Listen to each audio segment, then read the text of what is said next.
আর ওই একটা দল কোয়াতে হচ্ছে মাইন্ড করছে। হ্যাঁ, এই যে আব্বাস ভাইকে দেখলাম খুব মাইন্ড করছে যে একটা দল বলছে, হ্যাঁ এটা একটা বিদেশে যা বলছে এরকম একটা কথা, এটা উনি মাইনা নিতে পারতেছে না। হ্যাঁ, বলতে পারতো বিএনপি, তাও তো একটা ইজ্জত থাকতো। একটি দল মানে বিএনপির মতো একটি বড় দলকে অবহেলা করছে। দেখলাম ইউনূস সাহেব জাপানে বসে বিএনপি সম্পর্কে বদনাম করছেন। একটু লজ্জাও লাগলো না দেশের সম্পর্কে বিদেশে বসে বদনাম করতে? তিনি বললেন একটি দল নির্বাচন চায়। আমরা বলতে চাই একটি লোক নির্বাচন চায় না, সে হলো ইউনূস, একটা ইউনূস।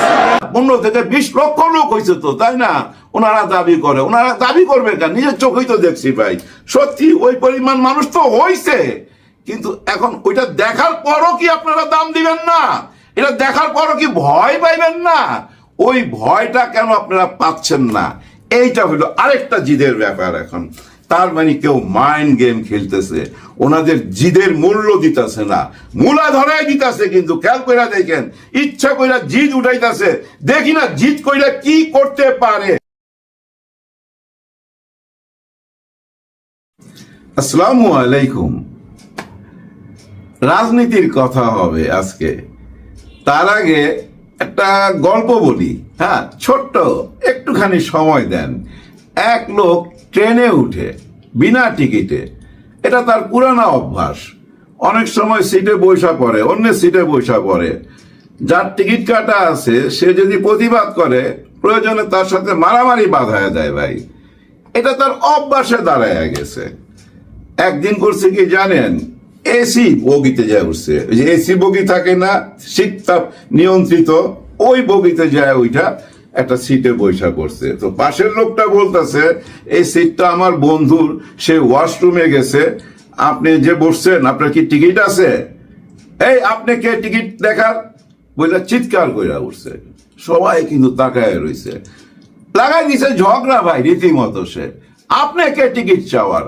ও বলতেছে আমি কে মানি, এই যে আমার কাছে টিকিট, আমার বন্ধু আছে। ওই যে এর মধ্যে বন্ধু চলে আসছে, বন্ধু এসে ভেজাল দেখা বুঝছেন স্টেট মোবাইল নিয়ে লাইফে চলে গেছে। আর এই লোক কইতাছে আমি এখানে বসলাম, পারলে আমার উঠা বেটা, এই ট্রেনে আমি যাতায়াত করি আজকে 2 যুগ ধরে, 24 বছর ধরে আমি যাতায়াত করি ছাত্র জীবন থেকে। দেখেন তার দাবি। এর মধ্যে তো ভাই ট্রেনের সবাই চুপচাপ দেখতেছে, সবাই কিন্তু লাইফে চলে গেছে। আর এই লাইফে যাওয়ার কারণে শহরে ছড়াইয়া গেছে। নেক্সট স্টপেজে যখন ট্রেনটা থামছে, ওইখানে সাংবাদিকরা ভাই সব চলে আসছে, ঝাঁপায়া উঠছে ট্রেনের মধ্যে। ট্রেন গেছে থাইমা, লোকজন স্টেশনে ভিড় হয়ে গেছে।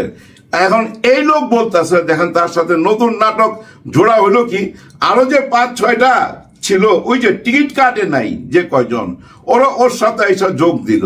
আর সে বলতেছে এই মিডিয়ার সামনে, মিডিয়ার ক্যামেরা চারিদিকে, আর সে বইলা যাইতেছে আমরা গরিব হয়েছি দেখা কি এই সিলিনে উঠতে পারুম না, এই এসি বগিতে উঠতে পারুম না, আমরা গরিব হয়েছি দেখা আমাদেরকে ফালাই দেন, জানলা দিয়ে ফালাই দেন। কেন উঠলাম? এটাই আমাদের অপরাধ। আমি তো যখন এই প্ল্যাটফর্ম দিয়ে আসি কেউ তো আমাকে বাধা দিল না, আমি যখন ট্রেনে উঠি কেউ তো আমাকে বাধা দিল না, আমি যখন এই সিটে বসি কেউ আমাকে বাধা দিল না, ট্রেনে কারো কোনো অসুবিধা হয় নাই। এই লোকটা খালি বললো বলেই আপনারা তার পক্ষ হয়ে গেলেন। এর মধ্যে জানেন পুলিশ আইছে, টিটি আইছে, টিটি তার টিকিট দেখতে চায়, পুলিশ বলে টিকিট দেখান, ও আরো চিৎকার করতেছে, লগে এরাও চিৎকার করতেছে।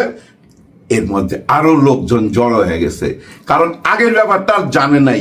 সবাই মনে করছে পুলিশ হাতে লাঠি, আবার টিটি, এর উপরে ওদের জুলুম হয়েছে, এই বেচারা কাঁদতেছে। সবাই তার পক্ষ নিয়ে ওইখানে হচ্ছে স্লোগান দেওয়া আরম্ভ করলো। এর মধ্যে আইসা বসছে কয়েকজন নেতা। হ্যাঁ, বড় বড় নেতারা যখন দেখছে ফেসবুকে এটা ভাইরাল হয়ে গেছে, এইটাই তো সময়, যায় না ওইখানে যোগ দিছে। ওই স্টেশনে বুঝছেন পুরা জাম। এখন ওই নেতারা বলতেছে আমরা যদি ক্ষমতায় আসি তাহলে যারা বিনা টিকিটের তারাই আগে সিট পাবে, আর যারা টিকিট কাটবে তাদের জন্য সিট থাকবে সীমিত। এইটা আমরা আজকে ওয়াদা করলাম। সবাই স্লোগান দিয়া তাদেরকে হাততালি দিয়া স্বাগতম জানাইলো, এবং পুরা দেশে তারা ভাইরাল হয়ে গেল। ভাইরাল হওয়ার পর তারা একটা দল কইরা ফালাইলো। দেখছেন একটা নেগেটিভ জিনিস কিভাবে পজিটিভ হয়ে গেল, কিভাবে মিথ্যাটাকে ইস্টাবলিশ করলো, সত্যটার পরাজয় হইলো।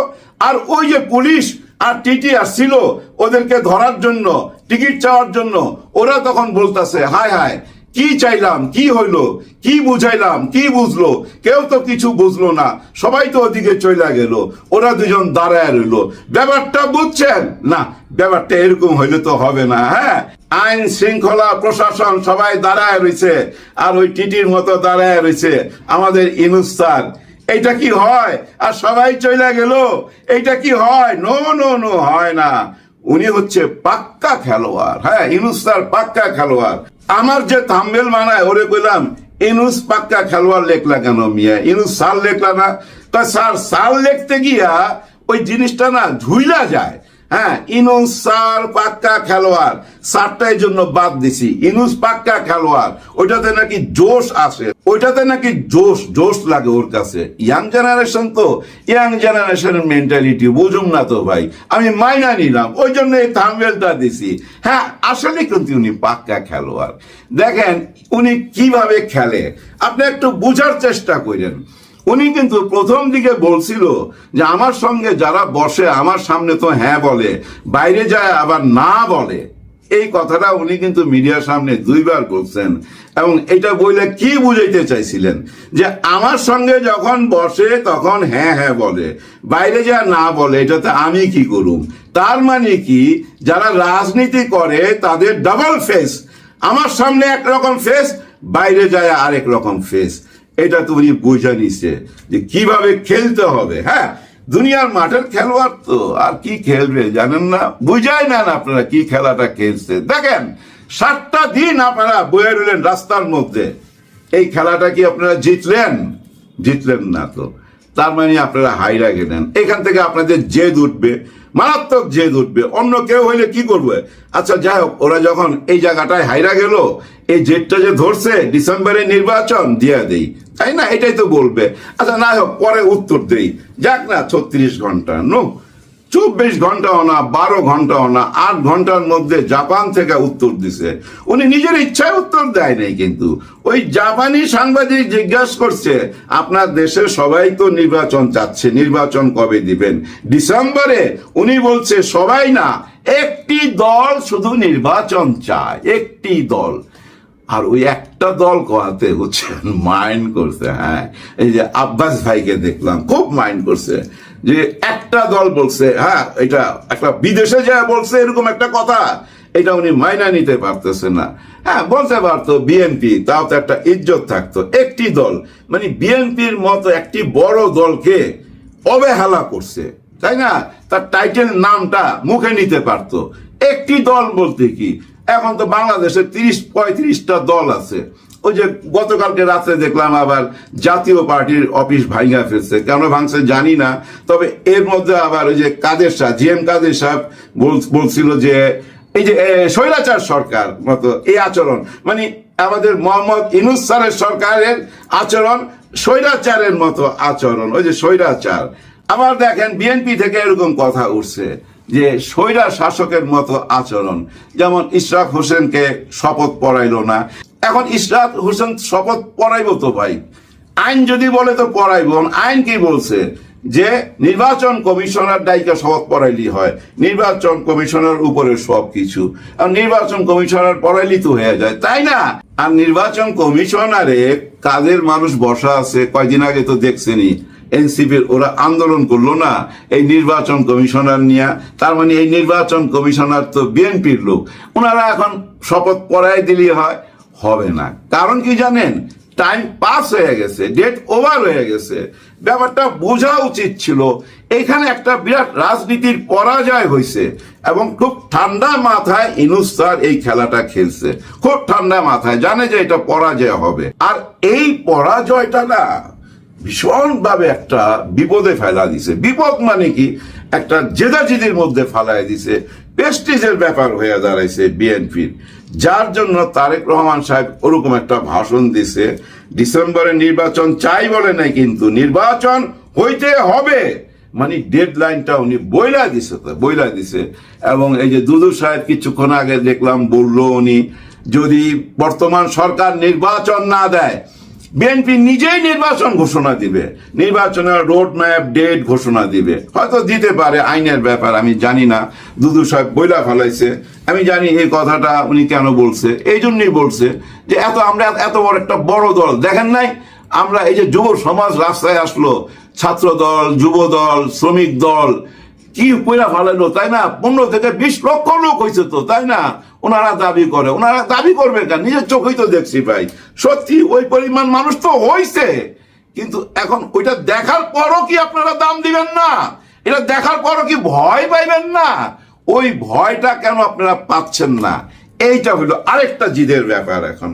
তার মানে কেউ মাইন্ড গেম খেলতেছে, ওনাদের জিদের মূল্য দিতেছে না, মূলা ধরাই দিতেছে। কিন্তু খেয়াল করে দেখেন, ইচ্ছা কইরা জিদ উঠাইতেছে, দেখি না জিদ কইরা কি করতে পারে। আর জিদ কইরা আপনারা কি করবেন? ডিসেম্বরে নির্বাচন না দিলে ওনার পদত্যাগ চাইবেন। ওনাকে যদি তখন এই জনগণ ঠেকাই দিতে পারে, আর এই জনগণের সাথে তখন কারা থাকবে আপনারা ধৈর্য নেন, কারা থাকতে পারে বুঝা নেন ভাই। আপনারা এনসিপি তো থাকবে, জামাতে ইসলাম থাকবে, শিবির থাকবে, চরমনের পীর সাহেব থাকবে, হেফাজতে ইসলাম থাকবে, প্রত্যেকটা ইসলামিক দল থাকবে জনগণের সাথে ওনাকে রক্ষা করার জন্য। এটা হইতে পারে না? হইতে পারে ভাই, আবার নাও হইতে পারে। এই দেশে কখন কি হয়ে যায় বলা যায় না, তো বলা যায় না। এখন টাইম বইলা দিবে কি হইতে যাচ্ছে। কিন্তু আপাতত উনি জাপান থেকে যেটা বইলা দিছে এটা তো বোঝা যায় উনি ডিসেম্বরে নির্বাচন দিবে না। এখন সহজেই বোঝা যায় উনার বয়স 84 বলেন আর 85 বলেন, যতই বুড্ঢা বলেন না কেন, এই বুড্ঢা কিন্তু পাক্কা খেলোয়াড়। হ্যাঁ, উনি কিন্তু ছাড় দিবেন না। এখন আপনাদেরকে এটা আদায় কইরা নিতে হবে। আর আপনারা আদায় কইরা নিতে গেলে জনগণ আপনাদের সঙ্গে আছে কিনা, আপনারা তো বলেন জনগণ আপনাদের সঙ্গে আছে। দেখেন হিসাব টিসাব মিলাইয়া সব জনগণ আছে কিনা একটু ভাবেন। 84-85 বছরের মানুষটার কাছে মনে হয় না তারেক যে একটা সন্তান, আবার মনে হয় না নাহিদ ইসলাম একটা সন্তান, 2 সন্তান। হ্যাঁ, ওনার বয়স অনুযায়ী ওনার সন্তান তো এই বয়সেরই হওয়া কথা। এক সন্তান চাইতেছে কি, আমার উপরে 16 বছর জুলুম করছে, আমি এখন নির্বাচন চাই। এক ছেলের দাবি, মানে তারেক জিয়ার দাবি, 16 বছর আমার উপরে জুলুম হচ্ছে, এখন আমার নির্বাচন দেন। আরেক সন্তান নাহিদ ইসলাম, তার দাবি কি, আমার দেশের মানুষের উপরে জুলুম হয়েছে 16 বছর এবং 36 দিনের গণ অভ্যুত্থানে আমার যে রক্ত ঝরছে, ওই রক্তের বিনিময়ে আমি বিচার চাই।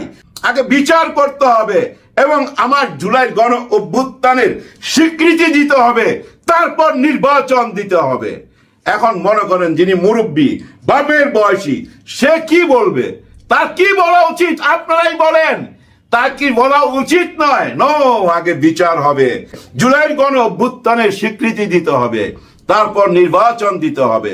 আর এর জন্য আমার ডিসেম্বর থেকে জুন পর্যন্ত, 2026-এর জুন পর্যন্ত সময় লাগবেই। এই সময় বাংলাদেশের মানুষ দেবে তো ভাই, প্রবাস থেকে ভাই বোনেরা দিবে, সারা বাংলাদেশের মানুষই দিবে। হয়তো আপনার দল দিবে না, কিন্তু আপনার দল না দিয়ে কি করবেন? এই সরকারের টাইনা ফেলাই দিবেন? জুলাই গণ অভ্যুত্থানের সরকারের টাইনা ফেলাই দিবেন? এই সরকার কি আগে সরকারের মতো আসছে? নর্মাল আসছে? নর্মাল আসা সরকার? এই সরকার তো নর্মাল আসা না, রক্তের উপর দিয়ে সাঁতার কাইটা আসছে। তো উনি সাঁতার কাইটা আসতে হয়েছে, রক্তের সাথে ওনার ওয়াদা করা আছে, ওনাকে ওনার ওয়াদা রক্ষা করতে হবে। উনি যদি ওয়াদা রক্ষা না করে ওনাকে কেউ ছাড় দিবে না, উনিও তো ক্ষমা পাবে না। ইতিহাসের কলঙ্কের পাতায় ডক্টর মোহাম্মদ ইউনূস স্যারের নাম লেখা হবে। আল্লাহ যেন সেই দিন না দেখায়। সবার জন্য সবাই দোয়া করবেন, দেশের জন্য দোয়া করবেন। 6টা মাস মাইনা নেন, কিচ্ছু যায় আসে না। আল্লাহ হাফেজ।